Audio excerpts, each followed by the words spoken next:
இன்னைக்கு டின்னர் வந்து carrot and white sauce and cheese carrot white sauce cheese இந்த மூணு சேர்ந்து ஒரு சாண்ட்விச் பண்ண போகிறோம். ஸோ 1 டீஸ்பூன் பட்டர் ஆட் பண்ணியிருக்கேன் ஒரு பேனில். அதில் வந்து ஆனியனும் பச்சை மிளகாவும் ஆட் பண்ணிக்கோங்க, கட் பண்ணி வச்சது. ஸோ இதை வந்து ஜஸ்ட் ஒரு 30 செகண்ட்ஸ் சாட்டே பண்ணுங்கள். ஸோ இதில் வந்து எதுவுமே குக் ஆகணும்னு அவசியம் கிடையாது. ஜஸ்ட் வந்து பச்சை வாடை போகணும், லைட்டாக சாஃப்ட் ஆகணும், அவ்வளோதான். ஸோ நம்ம வெங்காயம் பச்சை மிளகா எல்லாம் லைட்டாக சாட்டே ஆயாச்சு. இதில் வந்து கேரட் ஆட் பண்ணிடுங்க, துருவி வச்சுருக்கிற carrot. Okay, so carrot add பண்ணிவிட்டு ஜஸ்ட் ஒரு 1 to 2 மினிட்ஸ் இதை நல்லா சாட்டே பண்ணி இதை ஒரு பவுலில் எடுத்துருங்க. ஸோ அந்த கேரட் வந்து பட்டரில் சாட்டே பண்ணும்போது ஒரு ஃப்ரேக்ரண்ட் வரும், அதுக்கு வேண்டி தான் நம்ம சாட்டே பண்ணுறோம். ஸோ இப்போ நம்மளோட கேரட் அண்ட் ஆனியன் வந்து லைட்டாக சாட்டே ஆயாச்சு. இப்போ இதை வந்து ஒரு பவுலில் மாற்றிடலாம். ஸோ அதை மாற்றிட்டேன். இப்போ வந்து இந்த சேம் பேன் அடுப்பில் வச்சுருக்கேன். இப்போ நம்ம வந்து ஒரு சிம்பிளான ஒரு பெஷமல் சாஸ் மாதிரி ஒன்று பண்ண போகிறோம். ஐயோ ஸோ 1 டேபிள் ஸ்பூன், இதான் ரியாலிட்டி.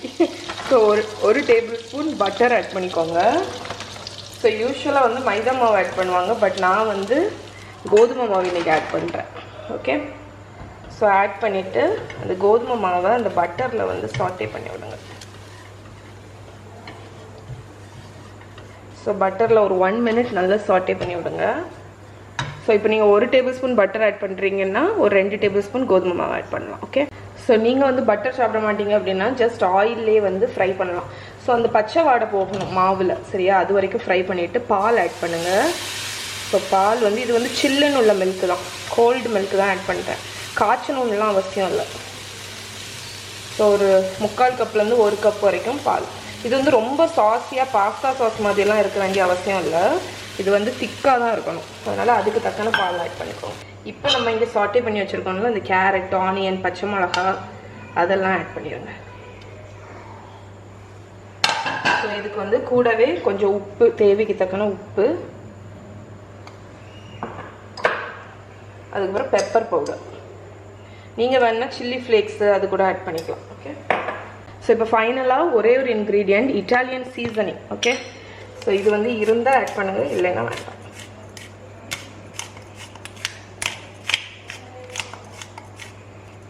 ஒரு 1/2 டீஸ்பூன். ஸோ இப்போ இதை ஃபில்லிங்கை டேஸ்ட் பார்த்துட்டு அவ்வளோதான், நம்மளோட கேரட் ஃபில்லிங் ரெடி. ஸோ இப்போ நம்ம வந்து சாண்ட்விச் அசம்பிள் பண்ணிடலாம். ஸோ பிரெட் ஸ்லைசஸ் வச்சுருக்கேன். இதில் வந்து நம்ம இங்கே பண்ணி வச்சுருக்கிற இந்த கேரட் ஃபில்லிங்கை வச்சிடலாம்.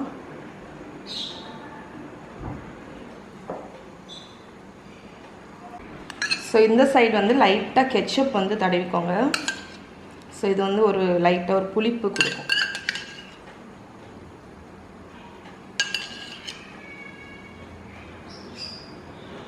ஓகே, ஸோ இப்போ வந்து உங்களுக்கு வேணும் அப்படின்னா கொஞ்சமாக சீஸ், ஸோ நிறைய ஆட் பண்ணாதீங்க, ஏன்னா இந்த ஃபில்லிங்கே லைட்டாக க்ரீமியாக தான் இருக்கும். ஸோ கொஞ்சமாக சீஸ். ஓகே, அவ்வளோதான். இப்போ நம்ம இதை வந்து க்ரில் பண்ணிடலாம். நீங்கள் இதை தோசைக்கல்லில் க்ரில் பண்ணலாம், அப்படி இல்லைன்னா சாண்ட்விச் மேக்கரில் கூட க்ரில் பண்ணலாம். ஸோ சாண்ட்விச் மேக்கரில் கீழே வந்து பட்டர் வச்சுருக்கேன். ஸோ அதில் நம்மளோட சாண்ட்விச்சை மேலே வச்சு மேலேயும் லைட்டாக பட்டர் அப்படியே. ஸோ இப்போ மூடி இதை வந்து க்ரில் பண்ணி எடுத்துடலாம், நல்லா சாராக க்ரில் ஆகிற வரைக்கும். ஸோ எப்படியும் ஒரு 3 மினிட்ஸ் ஆகும்.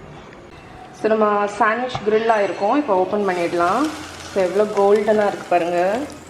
ஓகே, இப்போ ரிமூவ் பண்ணிடலாம். ஸோ நம்மளோட ஹாட் சாண்ட்விச் வந்து ரெடி ஆகிடுச்சு. இதை டயக்னலாக கட் பண்ணிடுங்க. சுட சுட சர்வ் பண்ணுங்கள், கெச்சப் கூட ரொம்ப நல்லாயிருக்கும். ஏன்னா இது ரொம்ப மைல்ட் சாண்ட்விச்னால குட்டீஸ்க்கு வந்து மெயினாக பிடிக்கும் ரொம்ப. ஸோ கெச்சப் கூட சர்வ் பண்ணிக்கலாம். ஓகே ஃப்ரெண்ட்ஸ், ஸோ நம்மளோட super carrot and white sauce cheese sandwich ready ஆகிடுச்சு. ஸோ அதை கண்டிப்பாக ட்ரை பண்ணி பாருங்கள். இன்றைக்கி எங்களோட டின்னர் இதுதான்.